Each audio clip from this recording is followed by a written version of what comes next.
Welcome to another week of Instigating with Clarkey and Drury. I'm Drury. That's Clarkey. We're very pleased to be joined as we are well into the beginning of the PGA Tour season. We are very pleased to be joined by our buddy. This is the guy we turn to when we want to talk about golf and when we need Clarkey to get advice on how to not chili dip in the Dominican Republic and not sink one single birdie putt.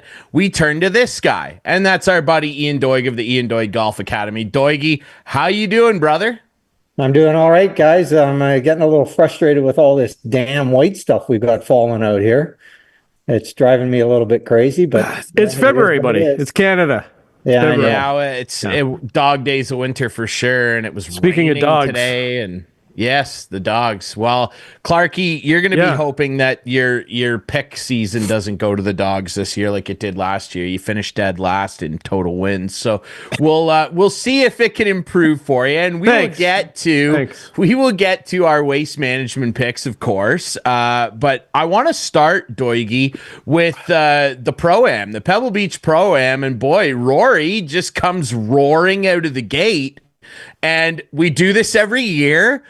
Are you as optimistic as ever that this guy can win a major after starting so strongly? Because, dude, he strolled down 18 with a 3-stroke lead. Like, he was like, he didn't even care. Like, he just cruised at the Pro-Am. Did that performance give you hope that, again, on Masters Sunday, we'll be clutching our pearls, hoping that Rory can do it? Yeah, absolutely. 100% it did, for a couple of reasons. He did something last week that he switched golf balls early in the week. Oh, yes. So he went from the TP5X to the TP5, but the 2021 edition, I think, a little bit softer. And he found that he liked the way it reacted, and he went to it very quickly. And then he goes out and plays like he does. Is that a lower trajectory ball too, or? Yeah, it doesn't. It spins a little differently, is what it does, and especially around the greens. And so he was able to control it a little bit better. But what I noticed more than anything was that notoriously over the last few years, and I've been very critical about this, is with his wedge game. His wedge game, for a player of his ability, he was missing too many greens with wedges and sand wedges and gap wedges in his hand. And for a player of that caliber, that should not happen. And I always maintained that part of the reason was in his setup, he was very rigid and extended right at address, much like he is with the driver, which is the best club in his bag. But last week, he even talked about it, how he worked a lot on his wedge game over the season. And to me, his arms looked like they were hanging better and softer in the address position, and his wedge game was much better. I just think that the combination of the ball, the wedge game, and the way he's driving it, he could win 7 or 8 times this year. But like one weekend, like, do you think a guy can like just turn it around in one weekend and be like way better? Well, Clarkey, we're not talking about some guy here, though, right? I agree, but some guy has gone a long time without winning a major. Well, yeah, but what I'm saying is he put the work in. I get that. Right? We'll see. Yeah. And so the changes that he's made, plus, look at, I played in that tournament at Pebble Beach, not the Pro-Am, but I played in a Pro-Am at Pebble Beach last year in the spring. And the tee that they used on the 14th hole, I teed off about 20 yards in front of them. And both my rounds at Pebble Beach, I hit driver, 3-wood, and a wedge or a gap wedge into the green.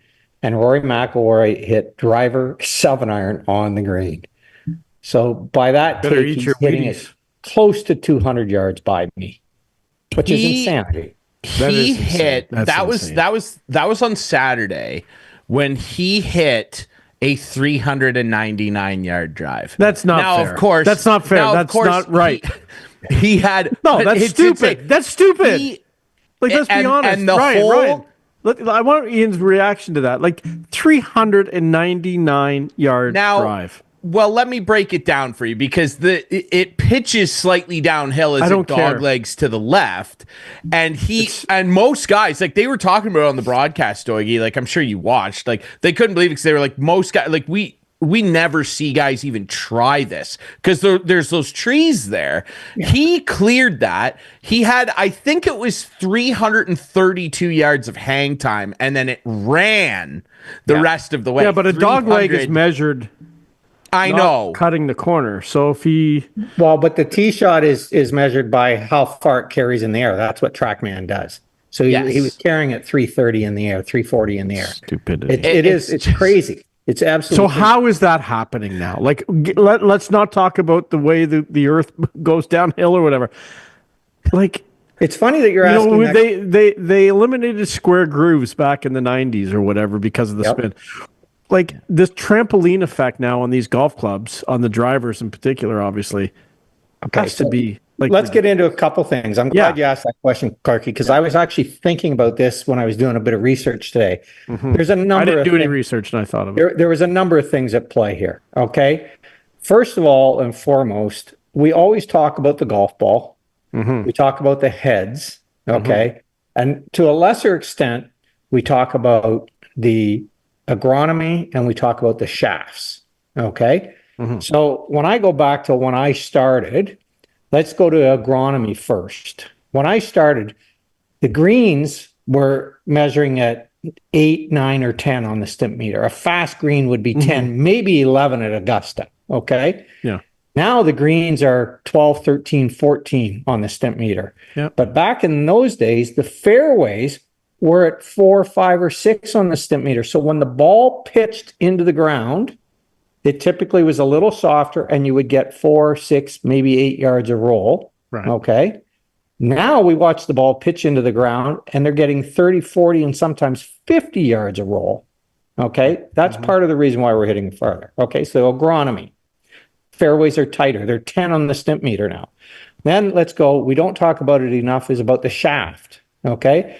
The technology that's gone forward in the shaft and the make of the shafts allows these players who are bigger and stronger and more physically fit to swing harder, okay, with a lighter shafts. I mean, some of them are using shafts that only weigh 55 grams, but because the way the makeup of them, they play like an extra stiff or a double X stiff shaft, but a lighter shaft, they can move it faster. Now you throw into the bigger heads. That's allowed because with the trampoline effect, but the bigger head is allowed because the shafts are lighter. Okay? So that's a big issue, right? And then we go into the golf ball. The golf ball is designed to fly straight. It doesn't curve anymore. There's not as much spin in it. So if we took a Bellata golf ball from 1984 and had Rory hit at it with that clubhead speed, it would spin a lot more. So it would spin up in the air and it would spin sideways more as well. So it wouldn't go as far.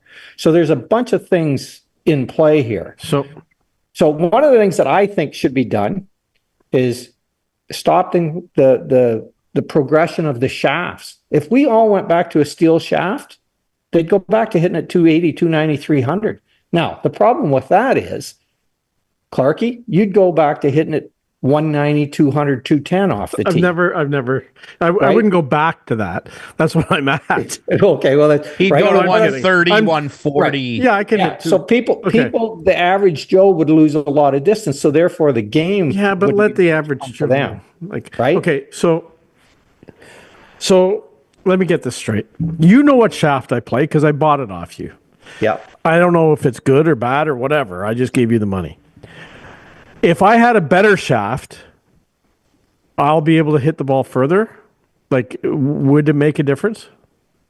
Possibly. Because you know my little red Wilson that I was hitting? Yep. I feel that I was hitting the ball just as far as I was with that and with this club. And I need some more distance. I have a fast swing, as you know, and I get it. So I get it. There's other things, but if I can buy a better game, I want to do it. I have a question for you. Yeah. What's your club head speed with your driver? I don't know. I don't have one of those things to measure. Okay, but I have no that's idea. one of the things we need to go check on because I think you have a pretty fast swing. What you do for average Joe. Right. But I get that. I'm not near your speed. To you that you swing the golf club, the driver, at somewhere between 85 and 90 miles an hour. Mm-hmm. Okay. I'm swinging at 97 miles an hour right now. Okay, so if I'm at 90 miles an hour, if I got a better shaft, can I have how many yards could I add? Can I add 10, 15, 20 yards? 4, 5, maybe 6. It would depend on the spin rate of the golf ball and the launch angle of the club and all of those things. And that's where all the best players in the world, they've maximized all of those things together because they're on TrackMan and they're on the machines every week. Oh, no, for sure.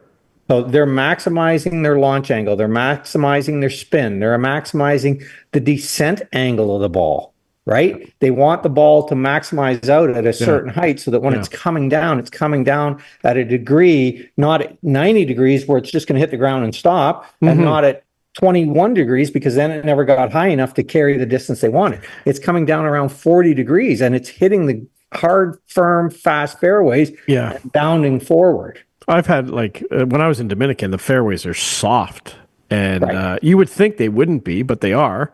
And I was hardly getting any roll. Like a couple times they plugged. Right. Well, you can look at golf courses around here. One of the best golf courses in our area is TPC at Osprey Valley. Now, the course that we played the Canadian Tour on for a few years was the Heathland course, which was the original golf course.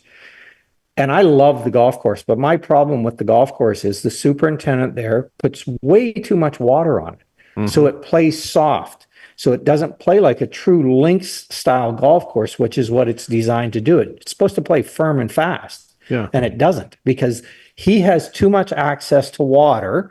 And in his mind, green is good. So he waters it and waters it and waters it and makes it green. Green isn't always good on a golf course. Sometimes brown is good. I mean, let's go look at some of the old British Open championships at St. Andrews and Troon. And in the old days, they barely kept the greens alive because it was so dry.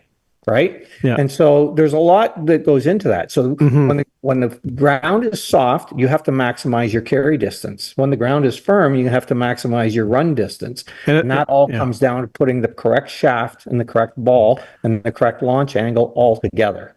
It's funny because when someone says to me rattlesnake, the first thing I think of is hard as rock. The ground. But maybe it's different now. It's probably been 10 years since I played there. But I never liked playing there because the ground seems so hard, and if I would hit the fairway, it would always run off, right? Yeah. So fast. Yeah. It's firm and fast, and I love that. I played there last summer a couple times. I loved it. It was firm and fast. Yeah. You know, that's what we like. So you always tell me a couple of little things. I just think Rory, a couple things that Rory did last week. The excellent driving of the golf ball, but I loved the hanging of his arms in his short irons. To me, that's the best he's looked in 4 or 5 years. Over the golf ball with the short irons. He's always looked good with the long stuff because he hits it so high and so far. But this time, the length of that, where he was missing it. I didn't see him. I didn't watch every round, but I didn't see him miss any greens with a wedge in his hand this last week. Whereas last year, he was doing it at least once a week. And that's where I think the turning point's going to be, is right there. He's going to wedge it better all year long.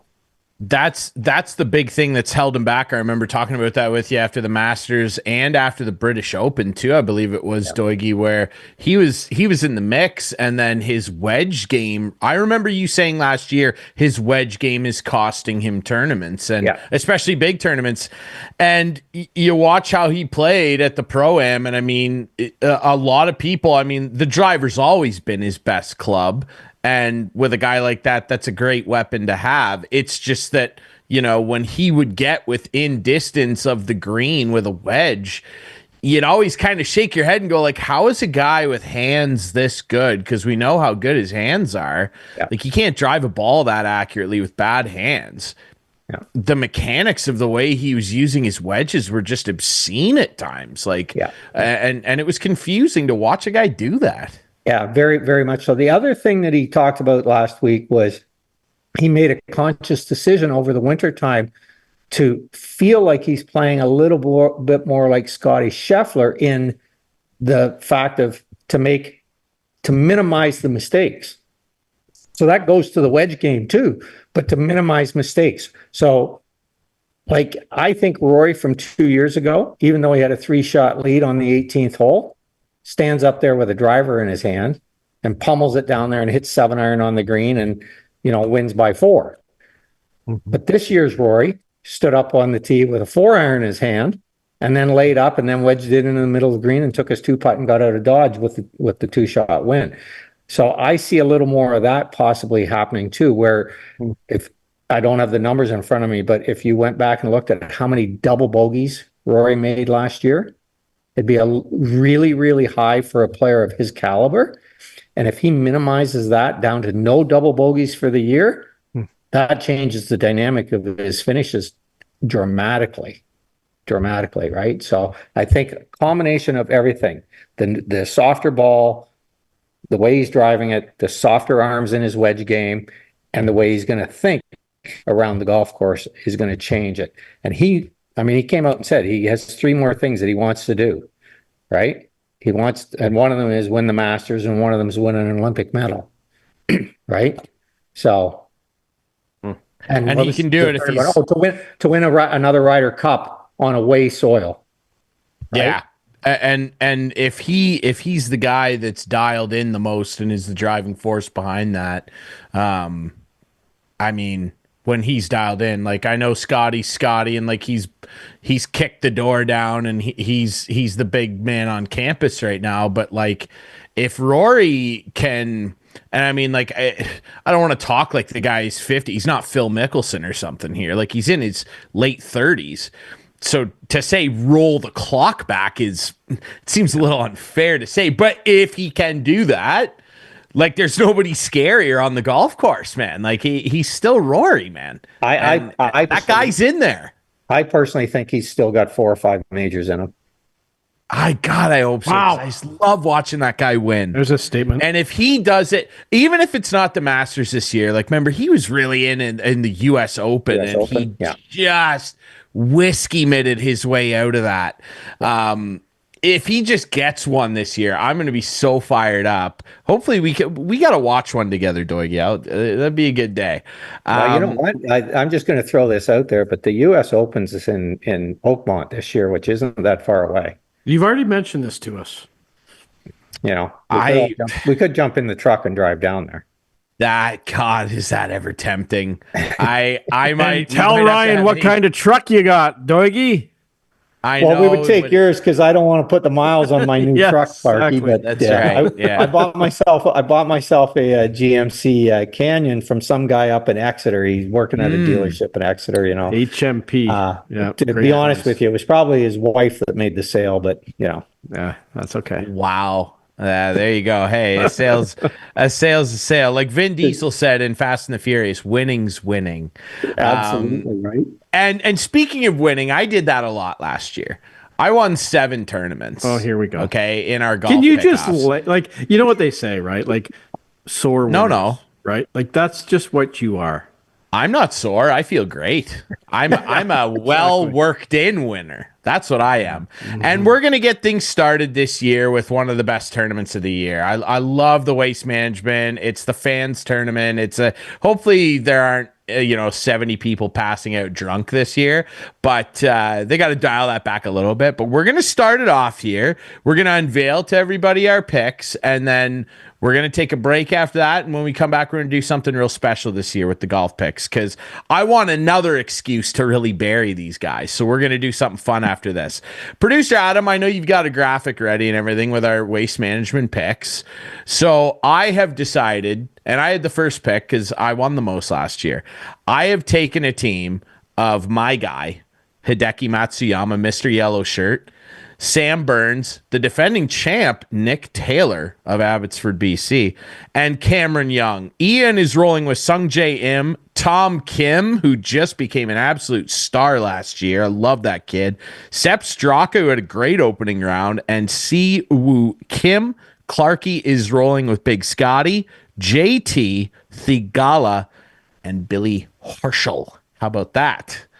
So that is our Waste Management Open picks. We'll see how those shake out on Sunday evening, right before the Super Bowl. I'll be messaging everybody about my latest victory. So we're going to take a quick break. And when we come back, we're going to be joined by another guest. And we are going to take part in a FedEx Cup draft off. We're going to draft a team for the season of golfers, and we're going to see who ends up with the big prize at the end of the year. That's coming up next here on Instigating.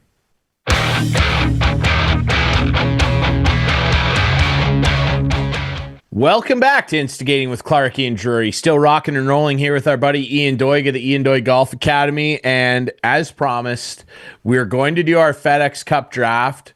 There's going to be a fourth participant. We'll unveil that person in a moment here. And we're all going to pick teams. Yep. No. There's going to be a You fourth person. can't make the rules. The rules are made, Other dude. person. Hold on. Yeah, our guest is coming. I get to listen, Clarkey. I'm so dominant at this. You know that it's between you, me, and Ian. No, I'm not taking part then. I'm the king, and this is my court, and I make the rules, brother. Well, you and Ian obviously discussed discussed this without me, and as you know, my name is first on this show. You can't do that. You're such a baby. What can he do, Clarkey? You can't just make things up without telling me. He didn't. Chuggy, listen. Chuggy is going to take part in the draft. Hello, Chuggy. Welcome to the show. Thank you. And thank you for including me. Absolutely. And Clark, it's nothing against you, baby. Chuggy. It's just these guys do things behind my back. Okay. Well, actually, the only reason I had no idea you were too busy. Hold on. I was busy. There's no doubt. I would like to recall and take everybody that watches and listens to this show back to about July of last year when the Mexican Open took place. That was a joke. That was just a joke. And you two guys, led by you, Clarkey, no doubt, but it was just a joke. Yeah, well, this isn't a joke. This is serious business. And if you're a real competitor, you're going to take part and not be a whiner. And that's what's going to happen Maybe here. Sue should come on too. And maybe Kate too. Why don't we get all of them? Let's have 6. Because we can't 2, pick 4, 6. 800 guys, dude. Okay? Why? There's tons of golfers. It's going to be a 4-pack of us. We're all going to pick teams of 5. Here's how it goes. FedEx Cup standings. You have to have at least 2 of your golfers make the FedEx Cup playoffs. And then at the end of it all, you count your 2 highest guys points-wise at the end. Whoever has the highest score wins. If you don't have at least 2 of your 5 players make the FedEx Cup playoffs, you are out. You do not qualify. Okay? That's the rules. Very simple. Okay, Clarkey, you got that? Do you need me to write it down for you? I'll send you a fax, brother. I know you've got a fax machine. Maybe I'll send it by Morse code. All right. Good to know that you ridiculous. Really do love each other. This is ridiculous. I do love Clarkey, and I love him because he's one of those again, guys. Chuggy, nothing against you. Nothing against you. No. Okay? I'd rather Chuggy in and Ryan out to have the 3. Chuggy looks like a deer caught in the headlights right now. Yeah. Here's what it crossfire. No, here's what it is, Chuggy. You know what it is? Clarkey is nervous about having a 4 next to his name instead of a 3 because a 4 looks worse. That's all this is. That's all this boils down to. Now, I want to... I've done no homework on this either. Dude, you know who the best golfers are. Pick those guys. Okay, before we start our pick-off, though, Doigy, I know you wanted to hammer on something about the waste management this week because the PGA's doing some wonky stuff, dude. Like, what the hell's going on here with this Monday qualifier nonsense? Okay, so there's a lot going on. The PGA Tour is making these decisions. Yeah. I mean, they're in 2026, they're going to limited fields. You know, fields have always been in daylight savings time 156. Now they're going to go back to where they're maximum of 144 down to as low as 120. That's going to it's just crazy. Like the Tournament Players Championship next year is supposed to be 120 players. And the thing that gets me is they always say they're trying to grow the game. Well, every time they turn around, they're doing anything but grow the game.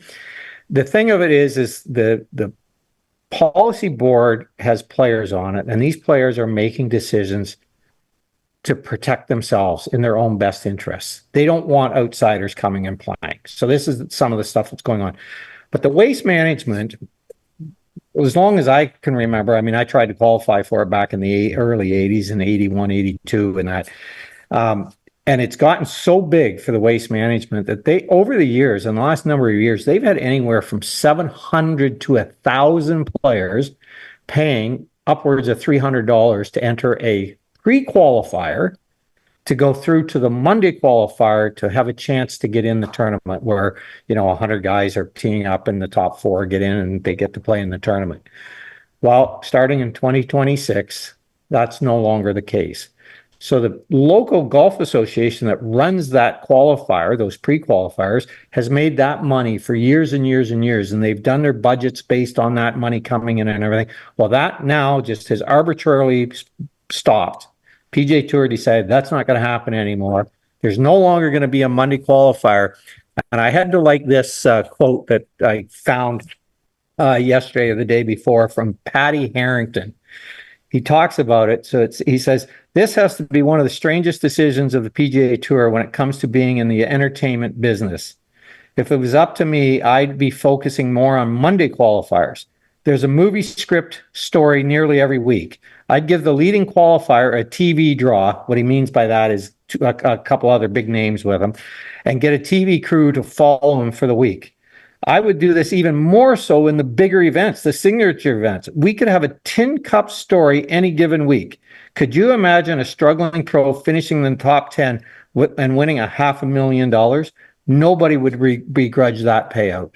And he's absolutely right. I think about it and I kind of chuckle because the PGA Tour keeps shooting themselves in the foot with these decisions. And I'll go to the Champions Tour right now. Stephen Alker has become a household name on the Champions Tour. He won once on the Corn Ferry Tour. I played against him. I played against him in Canada, played against him overseas and stuff like that. And he was a struggling journeyman golf professional. He's won the last 2 Charles Schwab Cups, right? But they want to take all that away because they don't want to have Monday qualifiers, right? There was an Australian player last year on the Champions Tour who Monday qualified enough times where he got into the tournaments and he made enough money where he finished in the top 38 on the money list and he kept his exempt status for this year. But if they keep going the way they're going, that won't happen anymore. It just doesn't make any sense to me. Yeah, it's goofy stuff, man. I don't know. But look, I mean, throughout their history, they've done wonky stuff here and there. They've made a habit of doing really bizarre stuff the last 3-4 years, Doigy. I mean, ever since the Live Golf thing. Since Live came along, imagine I that, don't know right? what Jay Monahan is. I can't stand that little snake. I can't stand that guy. Anyway, I digress. That's stupid. I hate it. I hope the PGA rescinds that. That's goofy. All right. Let's get down to brass tacks here. It's time to do the draft. Now, so that basically what this really is for is so that Clarkey can't complain at the end of the year. I have a random draft generator with our 4 names. Can't see it. Make sure it's clear. I want to make sure it's clear. I can't see I know it. it's no it's one can not, see that, jury. It's not very clear. No, it's not clear at all. Hold it still. I know. Back it up a little bit. It's tough for my camera to focus on my phone screen. We can't have this amateur camera. What you see, I saw it, Clarkey. You were 4th. No, I was first. Clarkey was right now. I have it set to randomize. I'm going to randomize it 10 times. Clarkey right now is in the 1 hole. Ian, me, Chuggy. I'm going to hit this button next to our names that says 10 times. There's a big orange button that says randomize. Clean your camera. Do something. Jury. There's nothing wrong with my camera. It's that it has trouble focusing on another screen. Yeah, That's so what it is. You. Too bright. Yeah. I'm going to hit the randomizer now, okay? It's going to randomize this 10 times. Why are you doing it 10 times? Clarkey, you have the first overall pick. It does it 10 times really fast. It rolls it 10 times really fast. Sounds good. I can see that clearly. Here is our draft order. Here is our draft order. I'll read it out. It's Clarkey, Ian, me, Chuggy. Chuggy, I wanted you to have the first overall pick. I really, really did. And that would have been really funny. I would have laughed to hear Clarkey complain about that. Okay, Clarkey, you have the first overall pick. I'm going with the champ. He's the champ until someone, dethrones him. Scotty Scheffler's gone. So Scotty Scheffler. I don't have anything to write this stuff down on. Just all right. I do. Doigy's up next. Scotty's gone. Yes, Doigy. It is you. Wow, we just talked about him for 15 minutes. I have to take Rory McIlroy. I mean, holy Hannah, come on. You are taking Rory. With my first pick, I love this guy, man. I can't stay away. Hideki Matsuyama. Ooh, that's not what I thought. All right, Chuggy. There you go. There you go. It's wide open then. Well, I am going to take Colin Morikawa. Wow. I like that. One of my guys. I like Colin Morikawa. And Chug, you get another one right off. No, I don't think we're doing a snake. We're not doing a snake. Oh, sorry. I didn't get that rule change either. Okay. Well, yeah, but look at to me. It goes back to you. Oh, wow. That's even better. Look at he's got a smile on his face. Holy shit. Now he likes the rules. He loves I love the rules. The rules are good, man. The rules are really good. Give me a pick. Okay, let's go. We're going to go. I think this guy's just going to have a big year. Justin Thomas. JT for Clarkey. Very good. Nice pick. All right. I just think this kid he's definitely going to be number one in the world at some point in time. I just hope that it's here we go. Ludwig Aberg. I knew that was coming, man. I did too. I knew it. It's just Ian's go-to every time. But that's fine. That's fine. One of these times he might come through for him. You want to know what though? I gotta say that I agree with you. I think that Auburn, he's a guy that just he consistently shows up, and he's gonna knock some people off, man. I'm telling you. Thanks. He really, really is. Next, it is my turn, and there are so many guys still available here. Yeah, there's tons. And I like this kid a lot, and I think that he's going to have a big year, and I think he could be the number one golfer in the world someday, too. Ladies and gentlemen, I will be taking Tom Kim. I thought he was going to say kite. Ian Doig glasses. All right. Well, since you picked Tom, which was going to be my pick, I am going to pick Xander Schauffele. I like that pick. I like that. Hey, Clarkey, it's back to you there, big guy. Back to me, huh? Chuggy's got two of my favorite guys. I love it. Back to me, you say, huh? Okay, let's go with Wyndham, don't call me Wendell Clark. Wyndham Clark. Oh, Clarkey. Is that because he's your namesake? Yep. All right. Well, I'm going to go with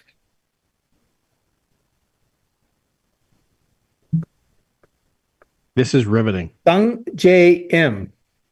Yep. I like that.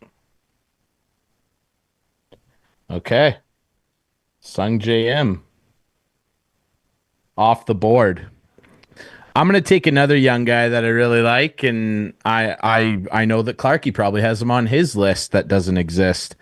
Sahith Theegala. Of course. Well, he's so far down the list here, I can't find him. No, he's not. He's not. He's rated at the top. Don't worry about it. He's going to be at the top after this week. All right. I am going to take Tony Finau. That's Ryan's guy. Here's the thing, though. Tony, because he's on Live now. Yeah, he's gone. Tony left? Yeah, I think so. Tony Finau's with Live. He played last week. Oh, yeah, he played. But that was he's on Live now. Finau left. Seriously? Okay. I'm pretty sure. Oh, boy. That's too bad, Chuggy. Okay, my pick? No. No. Let's confirm it. Let's confirm that. Hey, this is live, riveting. Okay, I'll pick a different one. Well, I want to confirm that he's actually on Live. No, because he played last week. There was rumors he was going. Chuggy's got him. Yep, you're fine. Finau is fine. Tony? Yep, Tony the Tiger. Finau's fine. I just want, because I remember the rumors were there that he was going to sign, and I just wanted to make sure that you had a legit pick. If he signs next week, Chuggy, we're sorry. But exactly. That's the it's too late money, now. you take your chance. Right. Yeah, he played in the AT&T last week, so yeah, he played AT&T. You're good. I just wanted to confirm that Chuggy I thought he wasn't going to have a dead pick. I definitely heard he was. So. There was a rumor that they offered him like 120 mil, but no, he's there. Tony's good. Let's continue the draft. Back to Clarkey with your fourth pick. Yes. Well, I guess just consistency. Adam Scott. Scott. Whoa. Wow. Well, what? Don't like that pick? You An do old like guy that like pick. that? Hey.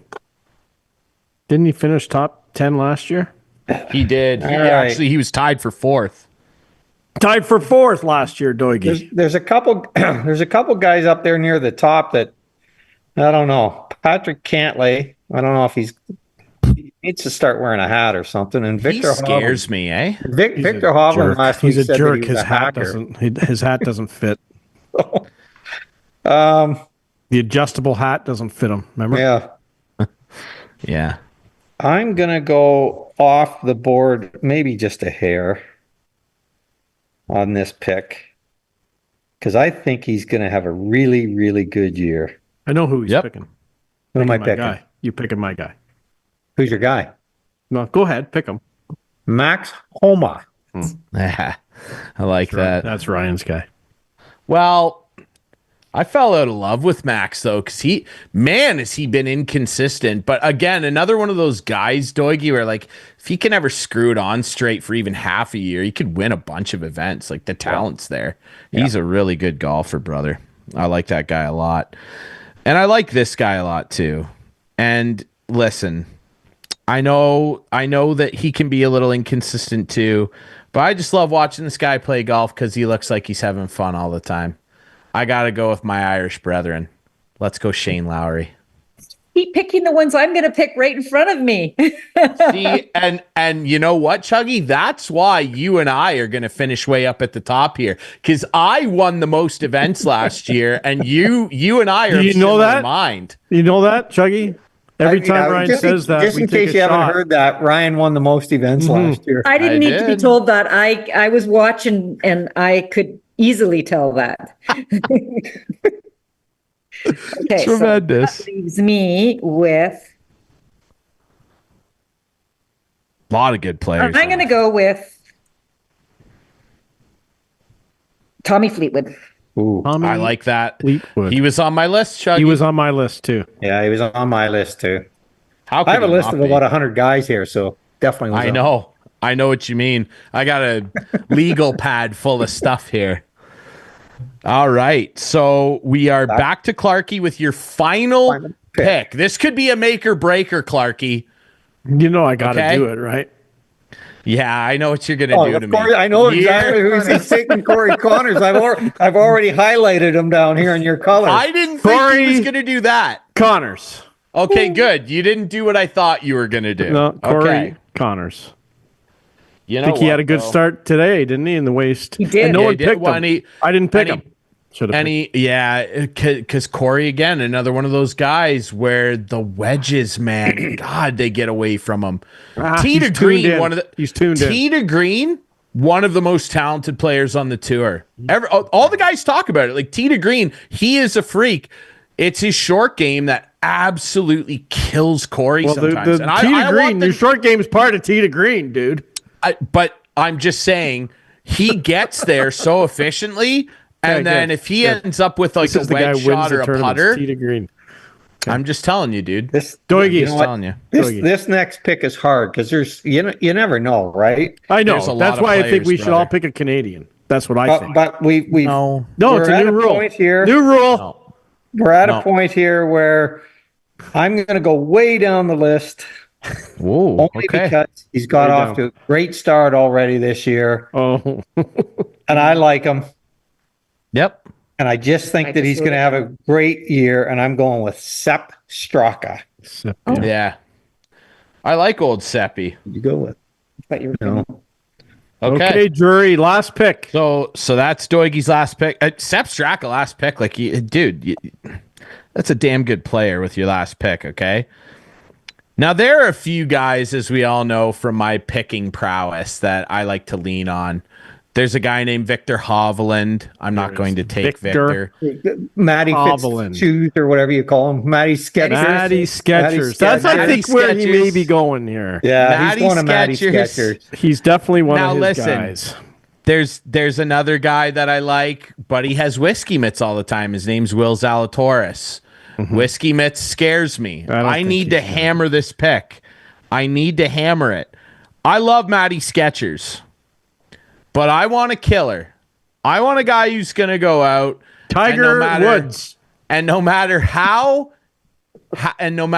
he's deemed by his peers, no matter how many people hate this guy. He's going with Patrick Cantlay. The fact of the matter is, he is one of the best players on tour, even though I don't like the guy. I can't stay away from Patrick Cantlay. I figured that one out pretty quickly. Yes, you did. Just send him a hat. Guys, send him a hat that fits, will you? I'm telling you right now, because Chuggy's got the last pick of the draft here, okay? And she could do something here that would really hurt me, because you guys know I'm a big Morikawa guy. I like Hideki. Matty Sketcher's probably my favorite guy on tour. Okay? So if Chuggy picks Matty Sketchers and he goes off this year, just let her pick. This is really going to hurt me. Okay. Yeah. I got it narrowed down to two, Ryan. I got it narrowed down to Matty Sketchers. Yeah. And Robert McIntyre. Oh, God. Well, you better pick one. Yeah, I'm gonna. Don't rush her, Clarkey. So I'm gonna go with Robert McIntyre. Oh, wow. Okay. McIntyre. Hey, I like Robert McIntyre a lot. And now I feel a little better. Nobody has Matty Sketchers, and so if he goes on and wins the FedEx Cup, then it doesn't matter. I'll look stupid still, because he's my guy. I love Matty Sketchers. That's right. I love Matty Sketchers. He seems like a great kid, and he's just fun to watch play golf. Doigy. But there you go. Have you watched this indoor stuff? You know what? I did. I watched. What's your thought? Bit of,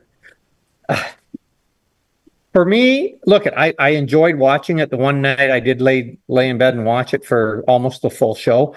I get it. It's quick. It's got some energy to it and all that stuff. For an old guy like me that's a traditionalist, I don't think it would be something that I would really jump into. No, it's gimmicky for sure, but it's not going to take over.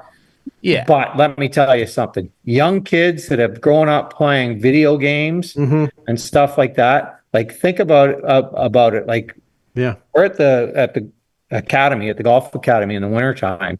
And today it was booked from 11 o'clock in the morning until 8 o'clock tonight, both units completely packed for the day, right? These are young kids. They're all 13 to 18 years old. They're hitting balls indoors every time. Can you imagine if things like this building they have in Orlando started popping up around in major cities where you're hitting a ball into that screen and then you're going over here and chipping and putting onto a green and everything?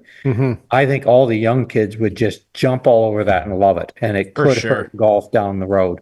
I'm just going to say thank you for letting me play, guys. And well, that was our pleasure, Chuggy. That was Clarkey's idea. I wanted, listen, I extended an olive branch. I thought, let's make this interesting.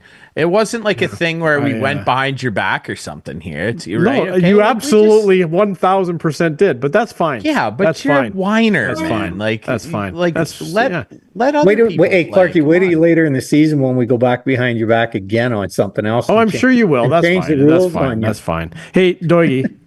So I haven't watched a whole lot of the indoor golf. Yeah. But I was watching an interview with Rory and someone else, can't remember who it was. And they said, what's the one rule you would like to see transferred from the indoor to the outdoor? And without hesitation, they said time clock. How can we get this in? Like, how can this happen and how fast can we get it in? Well, this is the way it should happen. Because I agree. I agree too. Now, this is the way it should happen. Now, look, if people don't understand that at the start of the week, when we're playing in these tour events, whether it's on the PGA Tour, the Champions Tour, the Canadian Tour, European Tour, Australia, when I was in Australia, doesn't matter where we're playing. In our package that we get, there is a thing called time par. So the tournament committee's gone out at the start of the week and figured out how long it should take us to play each hole. So let's just say my tee time is 1 o'clock and the first hole is a 375-yard par 4 with no water or anything like that. The group of 3 is probably allowed 13 or 14 minutes to play that hole. Mm-hmm. Okay. The next hole might be a par 5. So we're allowed 19 minutes to play that hole and so on. And then they add it up and they actually give you a running total on the sheet that tells you should be through this many holes at this time. Okay. Now, the problem with it is it's there, but no rules official, no tour has ever really enforced it. Okay. There's a couple things why. And I had a tour official say this to me one time a number of years ago, because we got into this debate about slow play. And what he said to me made total sense. He said, look, we don't want to speed it up. And I kind of looked at him sideways. I said, what are you talking about? We're taking 4.5 hours to play a round of golf now. It's ridiculous. Mm-hmm. And he said, you need to understand something, Ian. Advertising, TV time. If we get everybody going around in 4 hours, we lose 30 to 45 minutes of advertising time frame where AT&T or Honda or whomever it is loses all that time. So we don't run as many commercials, we lose money. So we don't want to play faster. Oh, that's just what an official said to me. But this is how you fix it. It's pretty simple. You have that time par, and on each hole, you have a button on the tee deck and a clock behind the green, and it knows how much time you're allowed for that hole. And when you walk up on the tee deck, one of the players in the group or a caddy or the designated scorer in the group taps that button and that starts the clock. But okay. And if they don't come off that green inside of that allotted amount of time, then they're put on the clock and they have one hole to close the gap. But Doigy, there's got to be a better way in my mind. That you're getting penalized if I'm slow. That's not fair. No. That's why I'm saying when you walk up on the tee, you tap the clock button because everybody in the group. So there's four the times? group. One guy, 3 people in the. Hold on, Clarkey. 3 people in the group. Okay. Yeah. It's about the group playing at pace. But it shouldn't be about a group. It should be individual. You haven't let me finish what I'm going to get at. Okay. So the group hits the clock when they hit their tee shot. So they might have to stand there for a minute while the group in front of them is playing, right? Because maybe they are playing a little quicker than the group in front of them. So as soon as the group in front of them is clear, they hit the clock. They now have an allotted amount of time to play the hole. If they haven't finished the hole in that allotted amount of time, then they're I get that, but you keep saying they. Okay. But they're then they are officially put on the clock. An official comes and starts watching that group and times each player individually for the next 2 holes. And if any player individually has a time outside of his time allotment, then he's penalized. And the only way it's going to work is not by fining them, because now the fine is $1,000, $5,000, $10,000. Who gives a shit when you're making $30 million a year? The penalty is strokes. Is a stroke. Second offense is 2 strokes. Third Absolutely. is a DQ out of the tournament. But I have a better idea. 3 or 4 times, and it fixes the problem. I have why can't they just, the person who walks around with the little stick, like we have the technology to put timers on those, and as soon as the player gets up, they're on the clock, and they have 30 seconds or whatever it is to hit that shot. Then it's better. I don't like the fact that it's a group and then they get on, because that's too complicated. This way is way easier. It's easy. I got to call somebody. Possibly, but there is certain things that are in the stipulation of the time part. So the first guy to hit is allowed 60 seconds. No, sorry. The first guy to hit is allowed 45 seconds. Mm-hmm. The second and the third guy, when they're playing in threesomes, are allowed 45 seconds each. No, sorry, 30 seconds. So it's 45, 30, 30. Okay? Yeah. So the guy that's hitting third is now allowed 105 seconds, where the first guy's only allowed 45 seconds. So the guy that's hitting third should be ready to go. And if he's not ready to go, I mean, it really, in realistic time, it should take him all of about 6 seconds to hit, because he's got to walk in, hit the shot, and go, right? Yeah. So there's part of the problem. They're not ready to go. Now, that said, if there's noise, he's allowed to back off. If a bug flies by his ball, he's allowed to walk off. If a plane flies overhead, plane and the noise bothers him, he's allowed to back off, right? So then the clock has to restart. So now you've got that guy carrying the sign, having to re-hit the button, re-hit the button, re-hit the button, re-hit the button, right? And so is that fair to put all that on that person carrying the sign? No.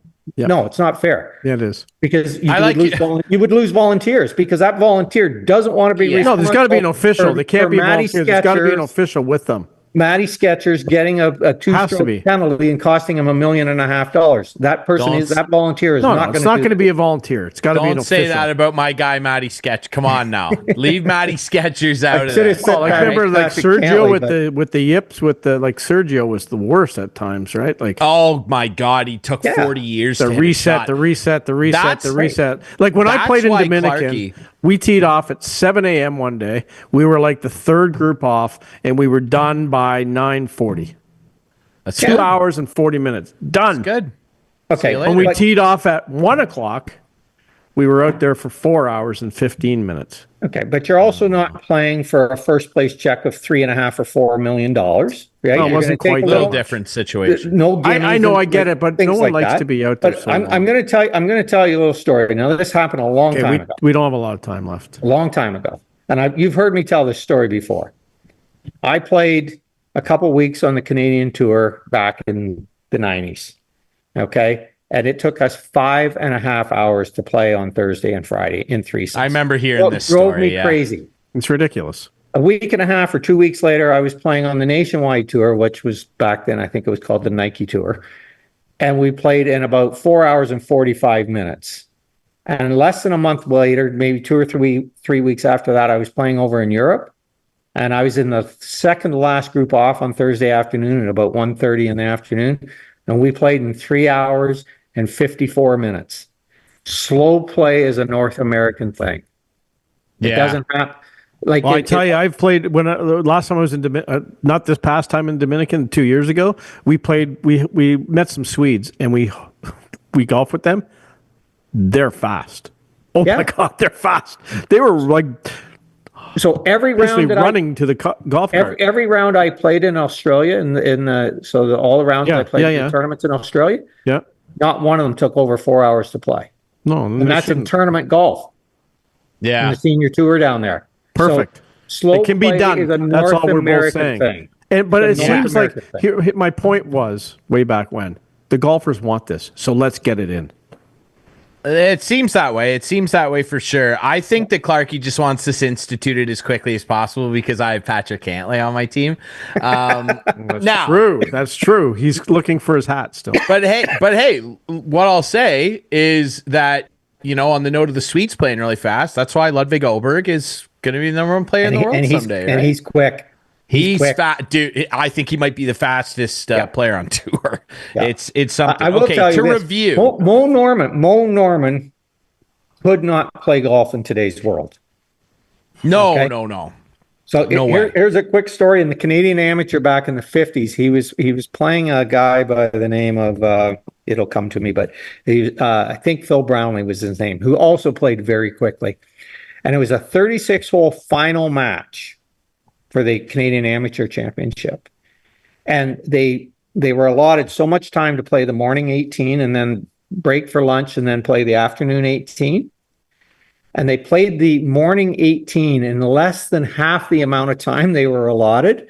And the spectators couldn't keep up to them. They were playing that fast. And they didn't even want to have lunch. So they just grabbed a sandwich on the go and they ran over to the first tee and they were going to start their afternoon tee time 2.5 hours early. And the association said, "This is crazy. No spectators. It'll be over before the spectators show up." And so what the back then it would have been Royal Canadian Golf Association did is they went and got a vehicle and they drove the vehicle up onto the tee deck and parked it between the tee markers so that they couldn't tee off until all the people caught up. And then they'd move the car and it would drive to the next tee and drive up on the tee deck and park there. And that's how they slowed Mo Norman, and I think it was Phil Brownlee, down so that people could get in position to watch them play the final match of the Canadian Amateur. Crazy. Those were the days, Doigy. Well, dude, thank you to you and thank you to Chuggy. Best of luck to you both in our FedEx Cup draft off, brother. It's always great to have you on the show. Thanks for doing this. Nice sweater. Thank you. Go Leafs, go. All right, we'll take a quick break. When we come back, couch potatoes for the weekend. We'll review our teams for the FedEx Cup draft off here on Instigating.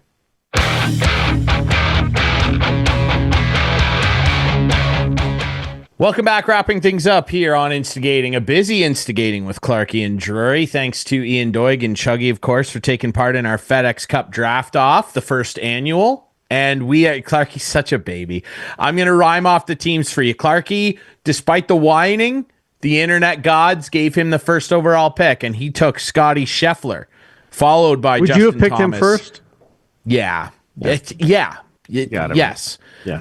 Scheffler, JT, Windy Wyndham Clark, Adam Scott, the wily veteran, Corey Connors. Ian had the number 2 pick. He's rolling with Rory, Ludwig Ahlberg, Max Homa, Sung JM, and Sepp Straka. I had 3rd pick. I'm rolling with Hideki Yellow Shirt Matsuyama, Tom Kim, Sahith Theegala, Shane Lowry, Patrick Cantlay.